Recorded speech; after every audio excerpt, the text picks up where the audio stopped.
কোরআনে কারীমের বেশ কয়েকটি আয়াত তেলাওয়াত করেছি। এই আয়াতগুলোতে আল্লাহ রাব্বুল আলামিন দিন এবং রাতে 24 ঘন্টার মধ্যে একটা বিশেষ সময়ের গুরুত্ব এবং মর্যাদা বিভিন্নভাবে ফুটিয়ে তুলেছেন। ফজরের আগে এবং ফজরের পরে যে সময়টা, দিন এবং রাত 24 ঘন্টার মধ্যে এই সময়টা, বিশেষ করে সূর্য উঠার আরও পর পর্যন্ত চাষতের সলাতের আগ পর্যন্ত পুরা সলাতটা, পুরা সময়টা, এই সময়টা আল্লাহ রাব্বুল আলামিনের কাছে অনেক গুরুত্বপূর্ণ। কোরআনে কারীমে আল্লাহ তাআলা অনেক সময়ের নামে শপথ করেছেন এবং অনেক বস্তুর নামে শপথ করেছেন। আল্লাহ তাআলা তিনি কোনো কথা বলার জন্য শপথ করার কোনো দরকার নাই। আমরা সাধারণত শপথ করি কেন? যে আমার কোনো কথা এটা যদি কেউ বিশ্বাস না করে, অবিশ্বাস্য কোনো কথা বলতে হলে আমরা শপথ করে বলি আল্লাহর শপথ, এর মানে আমার কথাটা সত্য। আল্লাহ রাব্বুল আলামিনের কথা তো লা রাইবা ফিহ, তার কথার ব্যাপারে কোনো সন্দেহ করার সুযোগ নাই। তারপরও তিনি শপথ করে মাঝে মধ্যে অনেক কথা কোরআনে বলেছেন। কেন? যেন আমরা বুঝতে পারি যে যেই কথা আল্লাহ তাআলা শপথ করে বলেছেন ওই কথাটা এত গুরুত্বপূর্ণ যে আমরা সাধারণত বললে শপথ করা ছাড়া বলতাম না। এটার গুরুত্ব বোঝাবার জন্য শুধুমাত্র তিনি শপথ করেছেন, না হলে শপথ তার করার কোনো প্রয়োজন ছিল না।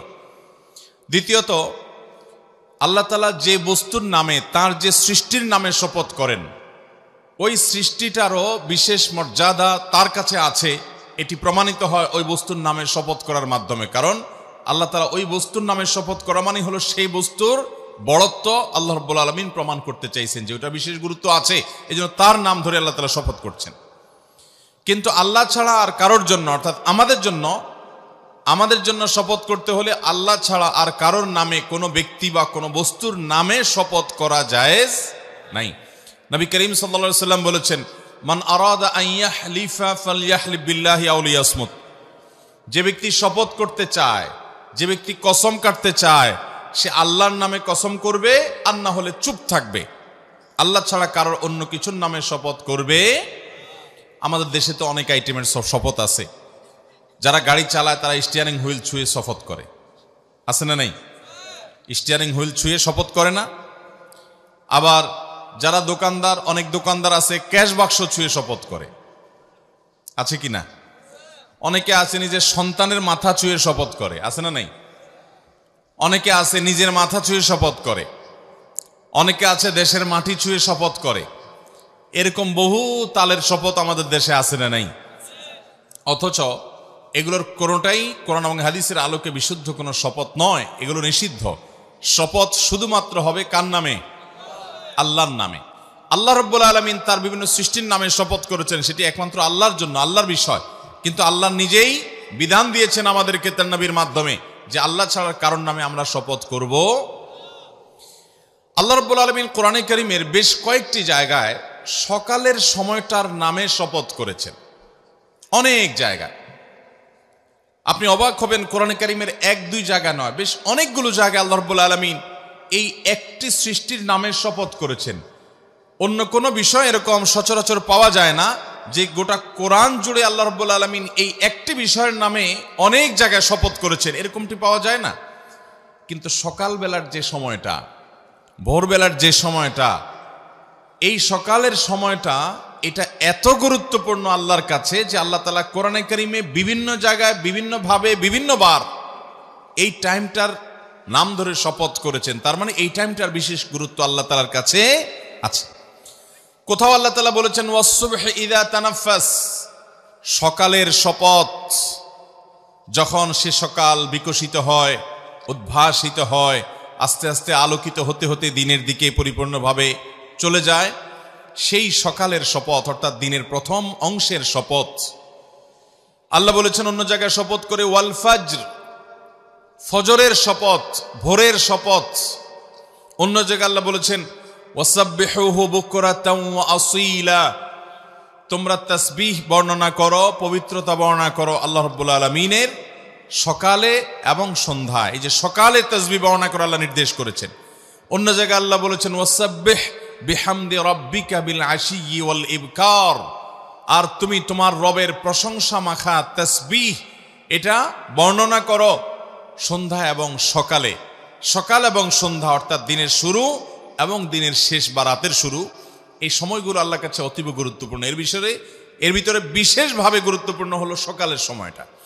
নবী করিম সাল্লাল্লাহু আলাইহি সাল্লাম দোয়া করেছেন, আল্লাহুম্মা বারিক লি উম্মতি ফি বুকুরিহা, আল্লাহ আমার উম্মতকে আপনি সকালের এই সময়টাতে বারাকা দান করেন।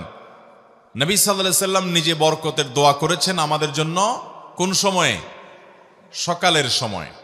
অতএব মোহতারাম হাজরিন, একজন ইমানদারের কাছে দিন এবং রাত 24 ঘন্টার মধ্যে বিশেষ তাৎপর্য এবং গুরুত্বপূর্ণ সময় হলো সকালের সময়টা।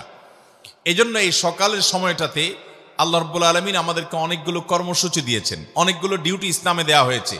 তার ভিতরে সবচেয়ে বড় ডিউটি হলো ফজরের সালাত জামাতের সাথে পুরুষরা আর মহিলারা বাসায় ওয়াক্ত মতো সুন্দর করে আদায় করা, এটা হলো সকালের সবচেয়ে প্রধান ডিউটি।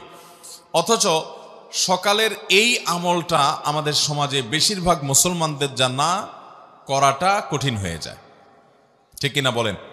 ফজর নামাজ পড়াটা কি সহজ হয় না কঠিন হয়? অথচ আল্লাহ রাব্বুল আলামিন ফজরের নামাজ পড়াটাকে আমাদের জন্য সুন্নত করেছেন না নফল? এই ফরজটা শুধু সাধারণ ফরজ নয়। নবী করিম সাল্লাল্লাহু আলাইহি সাল্লাম বলেছেন, ফজরের নামাজে উপস্থিত হতে পারা এটা মুনাফিকদের জন্য খুব কষ্টকর হয়। আল্লাহর খাতায় কারা কারা মুসলমান আমরা নিজেরটা নিজে জানি না, আমি তো নিজেকে মুসলমান দাবি করি, কিন্তু আল্লাহর কাছে আমি মুসলমান হিসাবে অ্যাকসেপ্টেড হতে পেরেছি কিনা, লিস্টেড হতে পেরেছি কিনা, তালিকাভুক্ত হতে পেরেছি কিনা এটা আমি জানি না। তবে কিছু মার্কা আছে আল্লাহর কাছে, যাদের মুসলমান হিসাবে যাদের নাম লেখা আছে তাদের কিছু কি আছে। এর ভিতরে সবচেয়ে বড় মার্কাগুলোর একটা হলো ফজরের নামাজ আপনি পড়তে পারেন প্রতিদিন জামাতের সাথে, এটা মুসলমান আল্লাহর কাছে থাকার, আপনার লিস্টে নাম থাকার একটা মার্কা।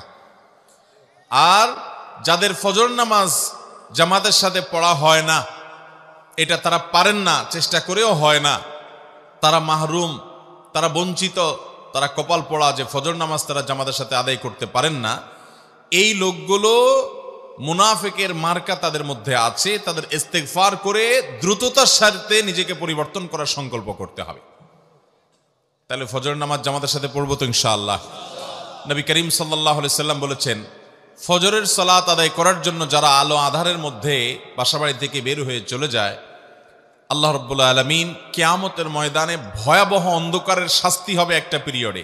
কিয়ামতে যে শাস্তি হবে তার একটা সময় থাকবে ভয়ঙ্কর অন্ধকার, ঘুটঘুটে অন্ধকার। এই ঘুটঘুটে অন্ধকারের মধ্যে আল্লাহ রাব্বুল আলামিন দুনিয়াতে ফজরের নামাজ যারা আদায় করার জন্য মসজিদ থেকে আলো আধারের মধ্যে বের হয়ে, বাসা থেকে বের হয়ে মসজিদে চলে গেছে, এই কষ্ট করে আরামের ঘুমকে হারাম করে মসজিদে গিয়ে যারা ফজর নামাজ আদায় করে, কিয়ামতের ভয়াবহতম দিনে এই ভয়ঙ্কর অন্ধকারের শাস্তি থেকে আল্লাহ তাআলা তাদেরকে মাফ করবেন।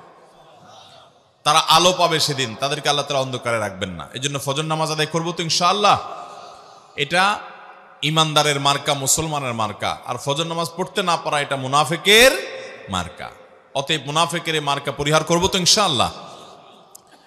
সকালের এই সময়টা আল্লাহ তাআলার কাছে অতীব গুরুত্বপূর্ণ ভাইরা। সেজন্য এই সময়ের সবচেয়ে বড় কর্মসূচি হলো ফজরের সালাতটা ঠিক মতো আদায় করা। নবী করিম সাল্লাল্লাহু আলাইহি সাল্লাম বলেছেন, যে ব্যক্তি ভোর রাতে ঘুম থেকে উঠে আরামের ঘুম হারাম করে, অনেক কষ্ট হয় কিন্তু কষ্ট উপেক্ষা করে সে উঠে, এবং দেখবেন বিশেষ করে শীতের সময়, অবশ্য শীতের সময় শয়তান এক আইটেম দেয়, গরমের সময় আরেক আইটেম নিয়ে হাজির হয়। শীতের সময় শয়তান বলে, এত আরামের ঘুম, মাত্র কম্বলটা গরম হয়েছে, এখন এই কম্বল ফেলে উপরে বাহির হলে ঠান্ডা শেষ হয়ে যাব, পানিও ঠান্ডা, বাহিরেও ঠান্ডা, মসজিদের পথে যেতেও শীত লাগবে, কষ্ট হবে, শয়তান উঠতে দেয় না। আর গরমের দিনে শয়তান তো আর ঠান্ডার কথা বলতে পারে না, গরমের দিনে বলে যে যেহেতু রাতটা ছোট, মাত্র শুইলাম, ঘুমটা তো এখনো পুরে নাই, আরেকটু শুই। এভাবে শয়তান ধোকা দেয় কি দেয় না? নবী করিম সাল্লাল্লাহু আলাইহি সাল্লাম বলেছেন, শয়তানের সাথে এই লড়াইয়ে যারা টিকতে পারে, জিততে পারে, যাদের ঈমানের শক্তি আছে, যারা আল্লাহর উপর তাওয়াক্কুল করে আল্লাহকে খুশি করবার জন্য সব কম্বল ফেলে রেখে যারা উঠে যায়, এবং ফজর নামাজ যে পুরুষরা মসজিদে গিয়ে জামাতের সাথে আদায় করে, নবী আলাইহিস সালাম বলেছেন, ফাসবাহা নাশীতান নফস, এই ব্যক্তি তাকে আল্লাহ রাব্বুল আলামিন এত ফ্রেশ করে দেন যে দিনটা তার হাসি খুশিতে যায়, ফ্রেশ মুডে থাকে, বরকত তার জীবনে চেয়ে লাভ করে। কারণ নবী সাল্লাল্লাহু আলাইহি সাল্লাম বরকতের দোয়া তার জন্য করেছেন। এই জন্য ফজর নামাজ জামাতের সাথে পড়বো তো ইনশাআল্লাহ। আর যদি ফজর নামাজ কেউ না পড়ে, 7টা 8টা 9টায় ঘুম থেকে উঠে, নবী করিম সাল্লাল্লাহু আলাইহি সাল্লাম বলেছেন, এই ব্যক্তি কাসলান, অলস, শরীরটা মেজমেজ করে। খেয়াল করে দেখেন, 7টা 8টা 9টা যদি কখনো কোনো কারণে যদি ঘুম আপনি ভারী হয়ে যায়, ফজর নামাজ পড়তে না পারেন, দেখবেন আপনার ভিতরে ফ্রেশ লাগছে না, আনফ্রেশ লাগবে, নোংরা নোংরা একটা ভাব লাগবে। আর যদি ফজর নামাজ জামাতের সাথে পড়তে পারেন,